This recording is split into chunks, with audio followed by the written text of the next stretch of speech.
Hi hello ನಮಸ್ಕಾರ ಸ್ನೇಹಿತರೆ, Kannada news YouTube ಚಾನಲ್ಗೆ ನಿಮ್ಮೆಲ್ಲರಿಗೆ ಸ್ವಾಗತ. ಉದಯವಾಹಿನಿಯಲ್ಲಿ ಪ್ರಸಾರವಾಗುತ್ತಿದ್ದ ಜನಪ್ರಿಯ ಧಾರಾವಾಹಿಗಿರುವ ಸೂರ್ಯವಂಶ ಧಾರಾವಾಹಿಯು ತನ್ನ ಕಥೆಗೆ ವಿದಾಯವನ್ನು ಹೇಳಲಿದೆ.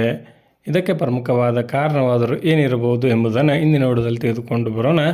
ಮೊದಲವರೆಗೆ ನಮ್ಮ ವಿಡಿಯೋ ನೋಡ್ತಿದ್ದರೆ ಉಚಿತವಾಗಿ ಸಬ್ಸ್ಕ್ರೈಬ್ ಮಾಡ್ಕೊಳ್ಳಿ, ಪಕ್ಕದಲ್ಲಿರೋ ಬೆಲ್ ಐಕಾನ್ ಮೇಲೆ ಪ್ರೆಸ್ ಮಾಡಿ. ನೀವು ಸಹಿತ ಈ ಧಾರಾವಾಹಿನ ಇಷ್ಟಪಡೋದಾದರೆ ಈ ವಿಡಿಯೋಗೆ ತಪ್ಪದೆ ಬಂದು ಲೈಕ್ ಮಾಡಿ. 2024ರಲ್ಲಿ ಮಾರ್ಚ್ನಲ್ಲಿ ಆರಂಭಗೊಂಡಿದ್ದ ಸೂರ್ಯವಂಶ ಧಾರಾವಾಹಿಯು ಒಳ್ಳೆಯ ಜನಮೆಚ್ಚುಗೆಯನ್ನು ಪಡೆದುಕೊಂಡ ಧಾರಾವಾಹಿಯಾಗಿತ್ತು. ಜೊತೆಯಲ್ಲಿ ಧಾರಾವಾಹಿ ಖ್ಯಾತಿಯ ಅನಿರುದ್ಧ್ ಅವರು ಇಲ್ಲಿ ನಾಯಕರಾಗಿ ಕಾಣಿಸಿಕೊಂಡಿದ್ದರು. 650 ಸಂಚಿಕೆಗಳನ್ನು ಪೂರೈಸಿ ತನ್ನ ಕಥೆಗೆ ಇದು ವಿದಾಯವನ್ನು ಹೇಳಲಿದೆ. ಇದಕ್ಕೆ ಪ್ರಮುಖ ಕಾರಣ ವಾಹಿನಿಯು ಬೇರೆ ಧಾರಾವಾಹಿಗೆ ಅವಕಾಶವನ್ನು ಮಾಡಿಕೊಡುವುದಕ್ಕಾಗಿ ಸೂರ್ಯವಂಶ ಧಾರಾವಾಹಿಯನ್ನು ಅಂತ್ಯಗೊಳಿಸುತ್ತಲಿದೆ.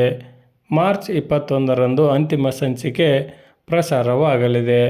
ಪ್ರೊಮೋ ಮುಖಾಂತರವೇ ಸಾಕಷ್ಟು ನಿರೀಕ್ಷೆಯನ್ನು ಉಂಟು ಮಾಡಿದ್ದ ಸೂರ್ಯವಂಶ ಧಾರಾವಾಹಿಯು ಒಳ್ಳೆಯ TRPಯನ್ನು ಸಹಿತ ಪಡೆದುಕೊಂಡಿತ್ತು. ಕತೆ ಇನ್ನೂ ಇದ್ದರೂ ಸಹಿತ ಅನಿವಾರ್ಯ ಕಾರಣಕ್ಕಾಗಿ ಈ ಧಾರಾವಾಹಿಯನ್ನು ಅಂತ್ಯಗೊಳಿಸಲಾಗುತ್ತಲಿದೆ. ಈ ಧಾರಾವಾಹಿಯ ಮುಕ್ತಾಯದ ಬಗ್ಗೆ ನಿಮ್ಮ ಅನಿಸಿಕೆಯನ್ನು ತಪ್ಪದೆ ಕಮೆಂಟ್ ಬಾಕ್ಸಲ್ಲಿ ತಿಳಿಸಿ. ಧನ್ಯವಾದಗಳು, ನಮಸ್ಕಾರ.